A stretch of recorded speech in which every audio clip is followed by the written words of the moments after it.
नई वीडियोस के लिए चैनल को सब्सक्राइब करके बेल नोटिफिकेशन को ऑन कर दें ताकि आने वाली वीडियोस की नोटिफिकेशन आपको टाइम पर मिल सके। ये उनके बचपन की बात है। वे सभी साथ में इकट्ठे होकर शाम को क्रिकेट खेला करते थे। उस दिन भी वे मैदान में क्रिकेट ही खेल रहे थे कि तभी समीर ने बॉलिंग कराई और आकाश ने इतनी तेजी से शॉट मारा कि बॉल सीधा सामने वाले वीरान मकान के अंदर जा गिरी। अब सभी बच्चे हैरान कि गेंद कैसे वापस लाई जाए, क्योंकि ये अफवाह थी कि सामने बना हुआ वो वीरान मकान जिन और भूतों से भरा हुआ है। हालांकि किसी ने उन्हें देखा तो नहीं था, लेकिन अफवाह से तो सभी डरे हुए थे। लोगों के मुंह से बच्चों ने तरह तरह की बातें भी सुनी थी और बच्चों के माँ बाप बच्चों को ये अक्सर हिदायत दिया करते थे कि किसी भी हालत में उस मकान के इर्द गिर्द वे ना घूमें। लेकिन आज न जाने कैसे गेंद सीधा वहीं पर जाकर गिर पड़ी थी।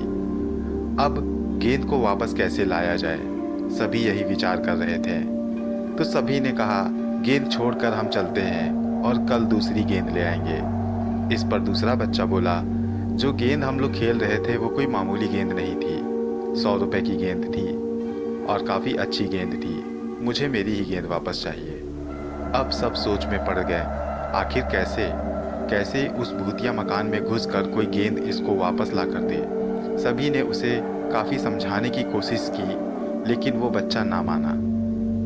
फिर सभी डिसाइड करने लगे कि आखिर अब अंदर कौन जाएगा। सभी ने हाथ खड़े कर दिए, कोई अंदर जाने को तैयार नहीं था। लेकिन विवेक, जो उन बच्चों में सबसे बड़ा था, काफ़ी तगड़ा और तंदुरुस्त था। रौब झाड़ते हुए बोला, मैं जाऊंगा। न जाने तुम लोग कौन सी दकियानूसी बातें सुनकर डरे डरे रहते हो। मैं जाऊंगा और देखूंगा कि आखिर कौन जिन या भूत मुझे परेशान करता है। बच्चे उसकी बात सुनकर काफ़ी डर गए, उसे रोकने की कोशिश करने लगे, लेकिन वो रुका नहीं। विवेक पुराना गेट फांदते हुए उस मकान के अंदर दाखिल हो गया। सभी बच्चे हिम्मत करके उस मकान के जर्द पर पड़े हुए गेट के एक हिस्से से विवेक को देखने लगे, जो अंदर की ओर जा रहा था। विवेक चुपचाप मकान के अंदर गया। मकान काफ़ी दिन से बंद होने के कारण बहुत ही बियाबान हो चुका था। जगह जगह झाड़ियाँ और कमरों के अंदर मकड़ियों के जाले, ये सब देखकर ऐसा लगता था कि सचमुच ये भूतों का घर हो गया हो। लेकिन विवेक चुपचाप बॉल को ढूंढने के लिए अंदर बढ़ता जा रहा था। अंदर जाकर एक पल के लिए विवेक भी डर गया, क्योंकि उस मकान का हाल ही कुछ ऐसा था। एक एक कदम भी उनके कमरों में ऐसा गूंजता जैसे कि उसके साथ कोई और भी मौजूद हो। खैर, विवेक को तो बस अपनी गेंद से मतलब था।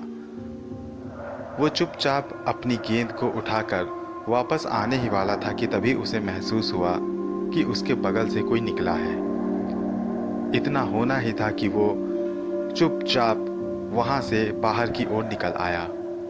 वो काफ़ी कांप रहा था, लेकिन लोगों को दिखाना चाह रहा था कि वो बहादुरी से गेंद को वापस ले आया है।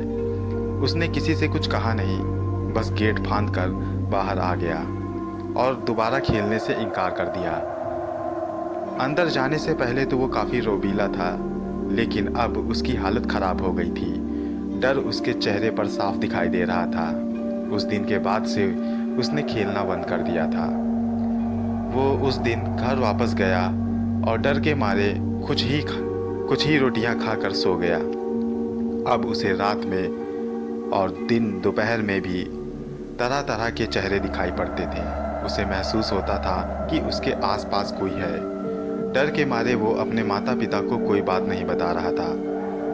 वो डरता था कि कहीं उसके माता पिता उसकी इस बात पर उसे सजा ना दे। लेकिन अगर वो बताए ना, तो फिर इस भूत से छुटकारा पर कैसे पाए। वो समझ नहीं पा रहा था कि ये उसका वहम है या फिर उसके साथ सच में कुछ हो रहा है।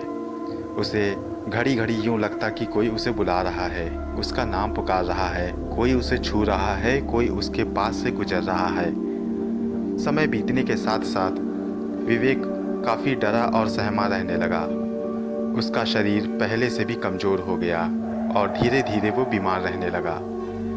अब विवेक की हालत देखकर उसके माता पिता को काफ़ी चिंता हुई। उन्होंने उसकी काफ़ी दवाइयाँ भी करवाई, लेकिन किसी भी दवाई का कोई फ़ायदा नहीं हुआ।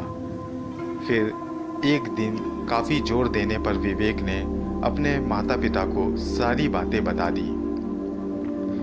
विवेक की बातें सुनकर विवेक के माता पिता काफ़ी डर गए, लेकिन फिर उन्होंने समझदारी से काम लिया और पास के मस्जिद के एक इमाम को बुलवा कर विवेक को दिखाया।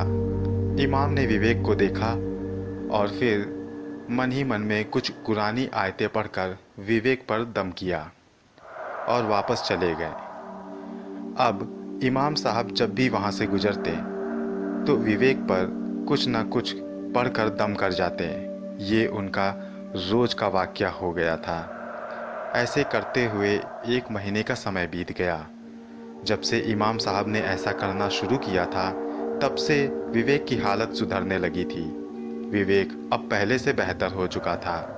उसके अंदर से डर ख़त्म हो चुका था और उसे चेहरे दिखना और आवाज़ें सुनाई पड़ना भी बंद हो गया था। धीरे धीरे विवेक की हालत सुधर गई और आज विवेक एकदम सही हालत में है। वो आज भी लड़कों के साथ खेलता है, उसी जगह पर खेलता है, लेकिन उस मकान के अंदर नहीं जाता।